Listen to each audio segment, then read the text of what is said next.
এখনকার প্রতিযোগী মুমতাজুল। এই পর্বের শেষ প্রতিযোগী সৈয়দ মোহাম্মদ আসিফ হোসেন। এই পর্বের শেষ প্রতিযোগী সৈয়দ মোহাম্মদ আসিফ হোসেন।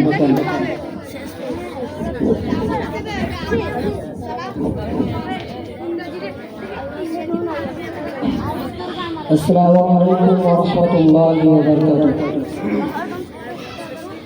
الحمد لله وكفى وسلام على عباده الذين اصطفى أما بعد فأعوذ بالله من الشيطان الرجيم بسم الله الرحمن الرحيم إن هذا القرآن يهدي للتي هي أقوم صدق الله العظيم۔ قرآن تیری رحمت کا دیوان نظر آیا، آقا تیری صورت تیری سیرت کا عنوان نظر آیا، ماضا ہے آخر تو شمس چہرہ، قرآن کے چہرے پہ قرآن نظر آیا۔ میرے واجب الاحترام حضرات اساتذہ کرام، علماء کرام اور میرے ہم مکتب ساتھیوں اور مجمع میں بیٹھے ہوئے نوجوان سرپرست حضرات، آج میں آپ کے سامنے جس موضوع پر نقشائی کرنا چاہتا ہوں وہ ہے عظمت قرآن۔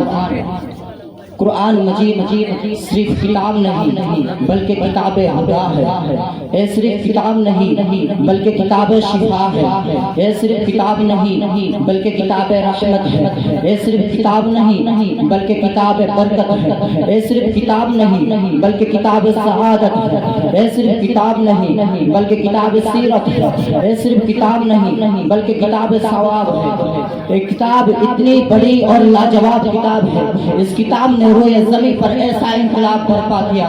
جب یہ کتاب روئے زمین پر نہیں تھی، روئے زمین پر اندھیرا تھا، جب یہ کتاب آئی اندھیرے اجالے بن گئے۔ جب یہ کتاب روئے زمین پر نہیں تھی دنیا میں ظلمتیں تھی، جب یہ کتاب آئی ظلمتیں نور میں بدل گئے۔ جب یہ کتاب روئے زمین پر نہیں تھی دنیا میں کفر تھا، جب یہ کتاب آئی اسلام کے ڈنکے بجنے لگ گئے۔ جب یہ کتاب روئے زمین پر نہیں تھی دنیا میں شرک تھا، جب یہ کتاب آئی اللہ کی توحید کے ڈنکے کعبے کی دہلیز پر بجنے لگے۔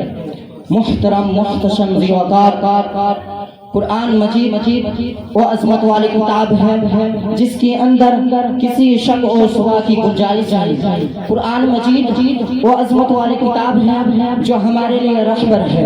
قرآن مجید وہ عظمت والی کتاب ہے جس ذات کی طرف سے نازل ہوا، اس ذات بھی ایسی ذات ہے وہ وحدہ لا شریک لہ ذات ہے، اس ذات کے علاوہ کوئی عبادت کے لائق نہیں۔ قرآن مجید جس پیغمبر پر اترا وہ ایسا پیغمبر ہے، تمام انبیاء کا سردار ہے، جن کی پوری زندگی میں پوری انسانیت کے لیے زندگی گزارنے کا نمونہ موجود ہے۔ قرآن مجید جو فرشتہ لے کر آیا وہ ایسا فرشتہ ہے، تمام فرشتوں کا سردار ہے، رب کائنات کے نزدیک مرتبے والا ہے۔ قرآن مجید جو فرشتہ لے کر آیا، قرآن مجید وہ عظمت والی کتاب ہے جو ہمارے لیے رہبر ہے۔ قرآن مجید وہ عظمت والی کتاب ہے جو حق و باطل کے درمیان فرق کرتا ہے۔ پھر کیوں نہ کہوں یا الہی تو ہمیں عامل قرآن کر دے، یا الہی تو ہمیں عامل قرآن کر دے، پھر نئے سرے سے مسلمان کو مسلمان کر دے۔ سامعین مکرم، اب ذرا اسلاف سے قرآن مجید کی عظمت معلوم کرتے ہیں۔ کسی نے امام اعظم ابو حنیفہ سے پوچھا، امام صاحب آپ نے قرآن کو کیسے پایا؟ انہوں نے کہا اب تک میں قرآن مجید سے ہزاروں مسائل نکال چکا ہوں مگر ابھی بھی ان کا معنی پورا نہیں ہوا۔ کسی نے امام غزالی سے پوچھا، امام صاحب آپ نے قرآن کو کیسے پایا؟ انہوں نے کوئی عجیب بات کہی، انہوں نے کہا قرآن مجید آسان بھی ہے مشکل بھی ہے۔